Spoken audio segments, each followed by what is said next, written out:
నా పేరు పల్లిపట్టు నాగరాజు. మాది తిరుపతి జిల్లా.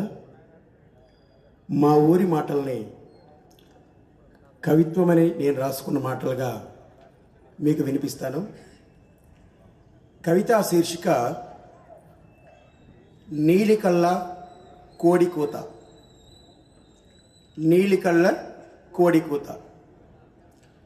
కాలాన్ని కత్తులు కట్టిన కోడిపుంజును చేసి నెత్తురు ఎల్లవలగా పారుతున్న ఏమీ ఎరగనట్టు ఏడుకు చూసే కుట్ర పూరిత కంటి సైగలొక వైపు. ఏమీ ఎరగనట్టు ఏడుకు చూసే కుట్రపూరిత కంటి సైగలొక వైపు. కూలుతున్న ఇంటి పైకప్పులొక వైపు. కేవలం దిష్టిబొమ్మల్లా మిగిలిపోతున్న ప్రజ మన అడుగులిటివైపు. కేవలం దిష్టిబొమ్మల్లా మిగిలిపోతున్న ప్రజ మన అడుగులిటివైపు. దేశభక్తి గంగ పొంగి పొర్లుతున్న కాలాన, దేశభక్తి రంగు పొగరబడుతున్న కాలాన, దేశభక్తి గంగ పొంగి పొర్లుతున్న కాలాన, దేశభక్తి రంగు పొగరబడుతున్న కాలాన ఆ ఇంటి మీద కాకి ఈ ఇంటి మీద వాలదు. ఆ కంటి కింద చెమ్మ ఈ కంటి చూపికి ఆనదు. మతం దేముడు పెనుమంటలై చుట్టుముడుతున్న ఇళ్లను చూస్తూ ధనపాలకులు పబ్బం గడుపుకోవడం కొత్తేమి కాదు. ఇంకా మనం నోరు మెదపకపోవడమే, ఇంకా మనం పోరు కదపకపోవడమే భలే ఇంతగా ఉంది. బో చెత్తగానూ ఉంది. బతుకు బానిసత్వపు కుడితిలో బలిలాగా ఉండాలి. బతుకు బానిసత్వపు కుడితిలో బలిలాగా ఉండదు.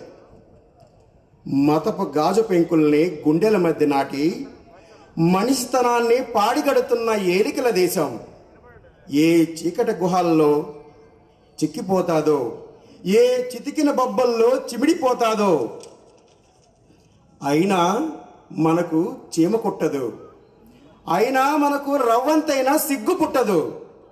మళ్ళీ మళ్ళీ అదే మురుగులో మునకలేయడానికి, మళ్ళీ మళ్ళీ అదే ముసురులో మునుగు చావడానికి, మళ్ళీ మళ్ళీ అదే మురుగులో మునకలేయడానికి, మళ్ళీ మళ్ళీ అదే ముసురులో మునిగి చావడానికి కుమ్ములాడుతూ ఉన్నాం. నోటు ముక్కలు విసిరి తోకూపుకుంటూ నిలబడే ఓటు కుక్కన చేసి, నోటు ముక్కలు విసిరి తోకూపుకుంటూ నిలబడే ఓటు కుక్కను చేసి కవనమేసిన, కక్కు ఊసిన, కళ్ళు మూసుకుని తినే కళ్ళు లేని కబోదుని చేసి ఆడేవాడు ఆడుతూ ఉన్నాడు, పాడేవాడు పాడుతూ ఉన్నాడు. కడుపు మాడేవాడు మాడుతూ ఉన్నాడు. కడుపు కాలినోడి గడపలో నిలబడి ఒక మాట మాట్లాడేవాడే కరువైపోయాడు. కడుపు కాలినోడి గడపలో నిలబడి ఒక మాట మాట్లాడేవాడే కరువైపోయాడు. కత్తులు కట్టిన కాలానికి కళ్ళు తెరిపించేలా కుక్కరుకో అని ఒక ఒద్దిక కూత కూసేటి నీలికళ్ళ కోడి పుంజును పిలవండి. నీతి మారిన గద్ద చూపుల నుండి పిల్లని కాపాడుకునే నీలి రెక్కల కోడి పెట్టను పిలవండి. ఈ భక్తి రంగు పురుగుల